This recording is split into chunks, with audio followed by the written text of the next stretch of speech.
Assalamualaikum warahmatullahi wabarakatuh. Halo Sobat Misteri Sunyi Mencekam.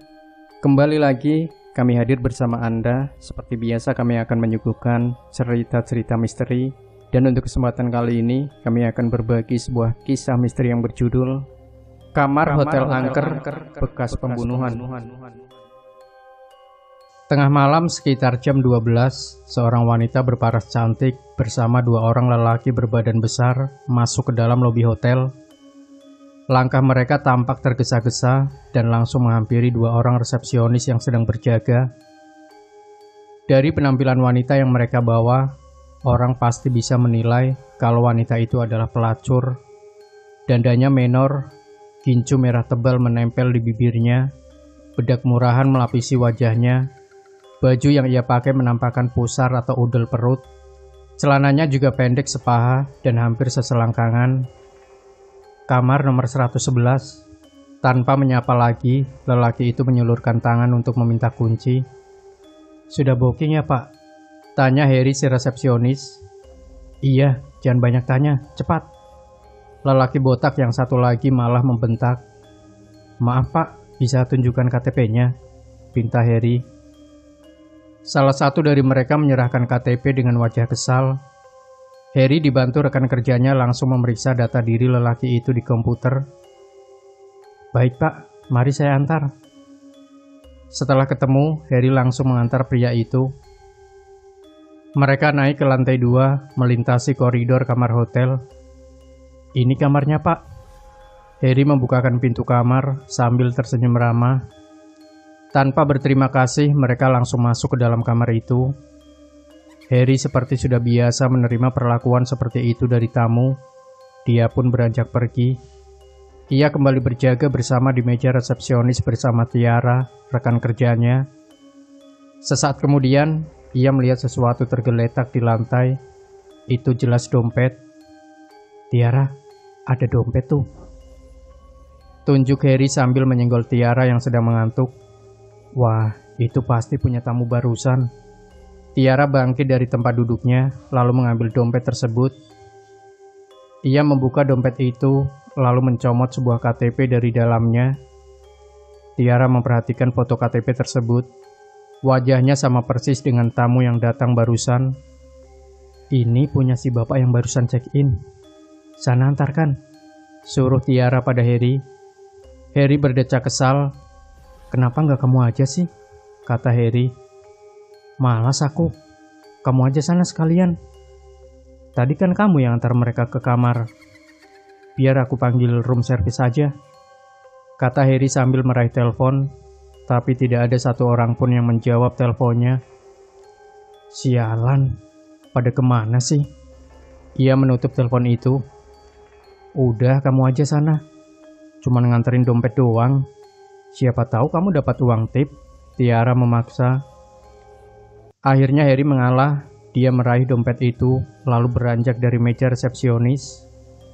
Setibanya di depan kamar nomor 111, ia heran kenapa pintu kamarnya tidak dikunci.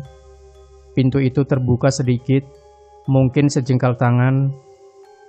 Dari dalam kamar, Harry mendengar suara erangan suara wanita dan desah dua orang lelaki. "Bangsat," gumam Harry sambil menggelengkan kepala. Ia urung mengetuk pintu itu, lalu melangkah lagi menuju lift.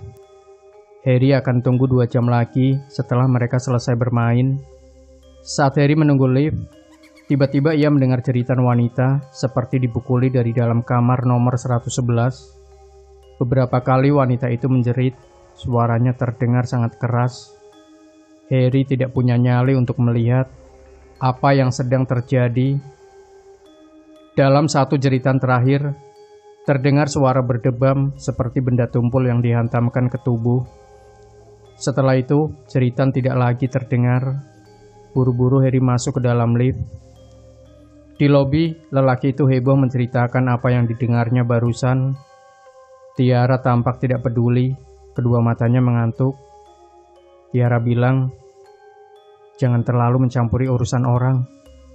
Wanita itu tahu kalau hotel itu memang sering digunakan sebagai tempat prostitusi. "Ra, kita harus lapor. Itu cewek tadi kayak dianiaya."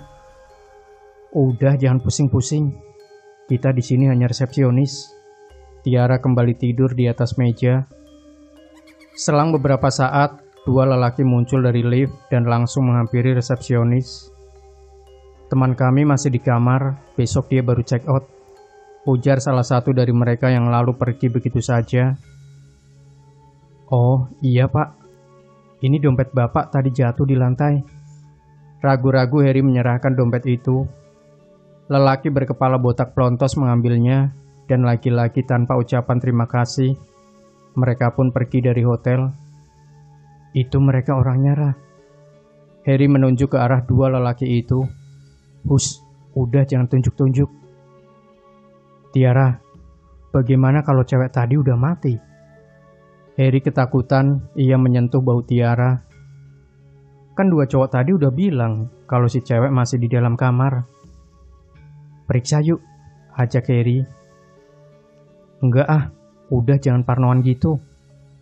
Tiara semakin kesal, ia menggibaskan tangan Harry dari bahunya. Tiba-tiba telepon berdering, Harry segera mengangkatnya. Dengan resepsionis, ada yang dapat kami bantu? Hai, aku pesan nasi goreng dong. Terdengar suara imut dari seberang telepon. Baik, antar ke kamar nomor berapa ya? Tanya Harry sambil mencatat pesanan. Nomor 111. Saat mendengarnya hati Harry lega. Ternyata benar kata Tiara kalau wanita itu masih hidup. Ada lagi yang mau dipesan. Sama jus jeruk. Baik, Harry kembali mencatat pesanan. Setelah telepon ditutup, Harry langsung menghubungi room service untuk memproses makanan yang dipesan wanita itu. Beberapa saat kemudian, nasi goreng berhasil diantarkan oleh petugas. Tapi Harry masih penasaran dengan kondisi wanita itu. Andre, kamu tadi antar makanan ke kamar nomor 111 ya? Gimana keadaan cewek itu? Dia baik-baik aja kok. Katanya dia juga mau renang.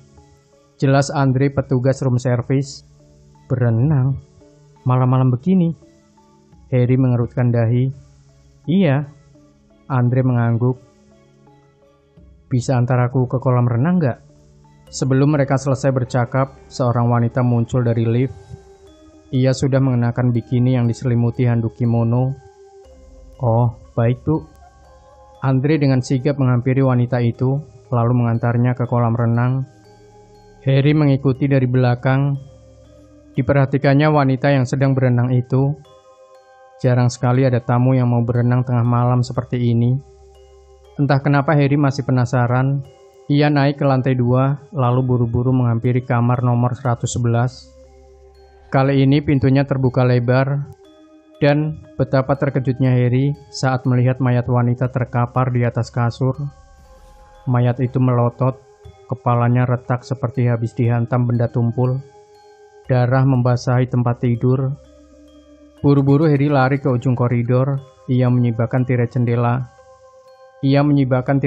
kaca yang mengarah langsung ke kolam renang. Di belakang hotel. Dilihatnya wanita itu masih asik main air di kolam renang. Padahal jelas-jelas wanita itu sudah mati. Saat Harry masih tercengang dengan apa yang dilihatnya, tiba-tiba pintu kamar nomor 11 tertutup sendiri dengan keras. Seperti ada yang membantingnya. Sontak saja Harry lari kocar-kacir sambil berteriak minta tolong. Hotel yang mengarah langsung ke pantai itu memang tidak pernah sepi pengunjung. Mungkin karena merupakan hotel paling mewah di kawasan itu. Sehingga bukan hanya digunakan sebagai tempat menginap saja, tapi juga sering digunakan untuk berbagai kegiatan. Walau beberapa minggu lalu pernah terjadi pembunuhan terhadap seorang pelacur, hotel ini tak lantas dihindari pengunjung. Kamar nomor 111 yang bekas pembunuhan itu hanya ditutup selama 5 hari. Pihak hotel membuka kembali pemesanan untuk kamar nomor 111 setelah kasusnya selesai. Pelaku berhasil diidentifikasi melalui CCTV, mereka pun ditangkap dan diadili. Belum ada yang menempati kamar itu semenjak terjadi pembunuhan. Namun, akhirnya tepat pada bulan Oktober, pemerintah pusat mengadakan sebuah acara untuk memperingati Bulan Bahasa. Acara tahunan itu dinamakan Pemilihan Duta Bahasa Seprovinsi. Kebetulan sekali hotel bekas pembunuhan terpilih sebagai tempat perhelatannya. Wah, bagus banget hotelnya ya. Fadil sumringah saat tiba di halaman hotel. Dia adalah salah satu mahasiswa yang menjadi perwakilan kampusnya. Iya, Dil. Makan enak nih kita. Timpal Zainal, dia satu kampus dengan Fadil. Mereka berdua tiba di hotel tersebut setelah menempuh perjalanan selama 1 jam. Halaman hotel mulai ramai, para peserta dari berbagai kampus seprovinsi mulai berdatangan. Satu persatu mereka melakukan check-in di lobi hotel. Kamu kamar nomor berapa? Tanya Zainal sambil memegang kunci kamar Fadil. 111 nih, jawab Fadil. Wah, nomor cantik. Tukeran mau nggak? Tawar Zainal. Emang kamu nomor berapa? Fadil meraih kunci di tangan Zainal. Nomor 80. Tukeran ya. Kamar kamu pasti di lantai atas. Jadi pemandangannya pasti indah banget. Zainal memaksa. Ya udah, terserah kamu aja.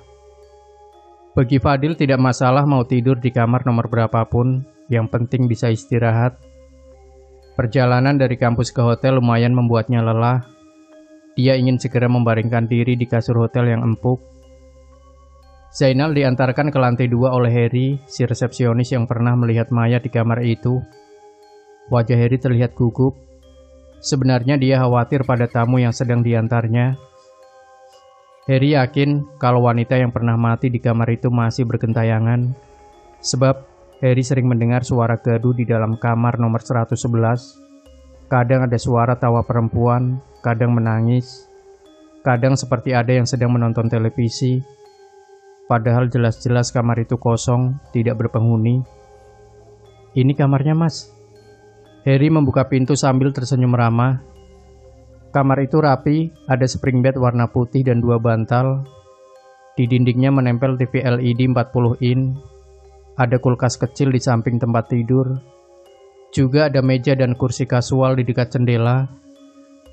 Kamar itu juga dilengkapi sebuah kamar mandi yang terbilang cukup mewah. Di atas meja sudah disiapkan sepasang sandal selop tipis ala hotel. Wow, Zainal terkagum-kagum. Ini memang baru pertama kalinya ia menginap di hotel. Ada apa ya, Mas? Tanya Heri.